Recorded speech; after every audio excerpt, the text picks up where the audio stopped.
কিছুদিন যাবত আমাদের দাম্পত্য জীবনে মনোমালিন্য হচ্ছিল। আমার স্বামী থেকে নাকি আমি বয়সে 5 বছরের বড়, আমার স্বামী কয় টাকার যৌতুক নিয়ে আমাকে বিয়ে করেছে, আর এইসব বিষয় নিয়ে কিছু মানুষের খুবই মাথা ব্যথা, তাই সব প্রশ্নের উত্তর দিয়ে দিচ্ছি। তাই আমাদের মনোমালিন্যকে মাটি দিয়ে শহর থেকে চলে যাচ্ছি বহুদূরে। সকাল সকাল জামাই বউ ঘুম থেকে উঠে চলে গেলাম বাস কাউন্টারে, 2টা টিকিট কেটে চলে গেলাম শহর থেকে বহুদূরে। কোথায় গিয়েছি, কি খেয়েছি, সবকিছু থাকছে এই ভিডিওতে। হ্যালো ভিউয়ার্স, আসসালামু আলাইকুম, আমি তানিয়া। প্রকৃতির ডাকে চলে গেলাম শ্রীমঙ্গল। কিছু মানুষ মনে করে বয়স অনেকটা মেটার করে, আসলে মানুষের বয়স মেটার করে না, করে তার মেন্টালিটি। কিছু মানুষের মুখে এক বালতি পানি ঢেলে দিয়ে বলছি, আমার স্বামী আমার বাবা মার থেকে 1 টাকার যৌতুক নিয়ে আমাকে বিয়ে করেন, বরং 5 লক্ষ টাকা কাবিন দিয়ে সে আমাকে বিয়ে করেছে প্রায় 13 বছর আগে। মেয়েরা মায়ের যা, তাদের সন্তান হলে তাদের শারীরিক পরিবর্তন আসতেই পারে, তাই বলে আমার হাজবেন্ড আমাকে বুঝতেই দেয় না যে আমার পরিবর্তন এসেছে। যাই হোক, আমার নতুন একদিনের সংসারটা আপনাদের কাছে কেমন লেগেছে অবশ্যই নিচে কমেন্ট করে জানাবেন। প্রত্যেকটা স্বামী স্ত্রীর উচিত তাদের একান্তভাবে কিছু সময় বের করা। শহরের ধুলাবালি আর দালানকোটা ছেড়ে চলে আসলাম মাটির দেশে। সব ছেলে মেয়েদের শারীরিক গঠন এক হয় না। 13 বছরের দাম্পত্য জীবনে আল্লাহ আমাদের 2টা কন্যা সন্তান দান করেছে। আমি মনে করি সকল দাম্পত্য জীবনে মাঝে মাঝে ব্রেক দেওয়া উচিত। তাই আমাদের মেয়েদেরকে রেখে আমরা চলে গেলাম শান্তির খোঁজে। আমরা এসেছি শ্রীমঙ্গলের একটি ইকো রিসোর্টে। একান্ত সময় কাটানোর জন্য পারফেক্ট একটি প্লেস। আমাদের একদিনের বাড়ির আশেপাশে কতগুলো পাড়া প্রতিবেশীও ছিল। একদিনের জন্য আমরা রিসোর্টটা 5,500 টাকা দিয়ে ভাড়া নিয়ে নিই। ওইদিকে আমার মাসুম হাজবেন্ডটা ঘুরে ঘুরে দেখছিল। ছোট্ট এই জীবনে অনেক সুখ শান্তি পেয়েছি তার কাছ থেকে। প্রকৃতির অপার সৌন্দর্য মুগ্ধ করেছে আমাদের এই ছোট্ট জীবনটাকে। প্রায় 5 তলা উঁচু টিলা থেকে নেমে গেলাম রাতে ডিনার শেষ করতে। সত্যি কথা বলতে রিসোর্ট অনুযায়ী খাবারের মান খুবই ভালো। সবার জীবনে স্বামীর সুখ হয় না, আল্লাহ আমার এই সুখটা আমার জীবনে রেখেছে। ছোট্ট এই জীবনে তার কাছ থেকে এতটুকু পাওয়া আমার জন্য অনেক সৌভাগ্যের। আলহামদুলিল্লাহ, আল্লাহ আমাকে এই সৌভাগ্যের অধিকারী করেছে। আজকের এই দিনটা আমাদের জন্য একটু স্পেশাল ছিল। কিভাবে যেন দেখতে দেখতে রাত ঘনিয়ে সকাল হয়ে গেল। হালকা হালকা বৃষ্টির মাঝে সে দাঁড়িয়েছিল বারান্দায়। শ্রীমঙ্গল এমন একটি জেলা,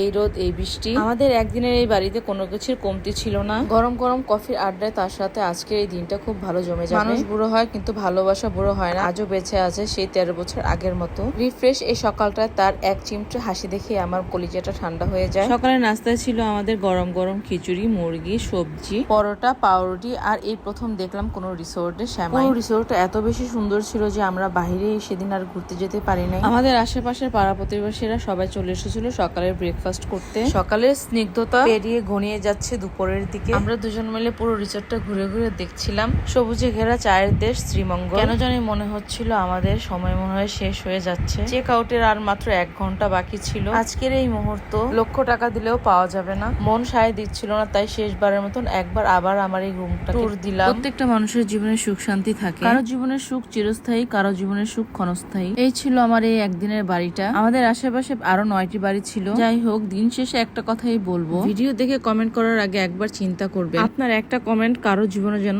অশান্তির ঝড় না হয়। সবার জন্য বেশি বেশি ভালোবাসা ও শুভকামনা রইল। আল্লাহ হাফেজ।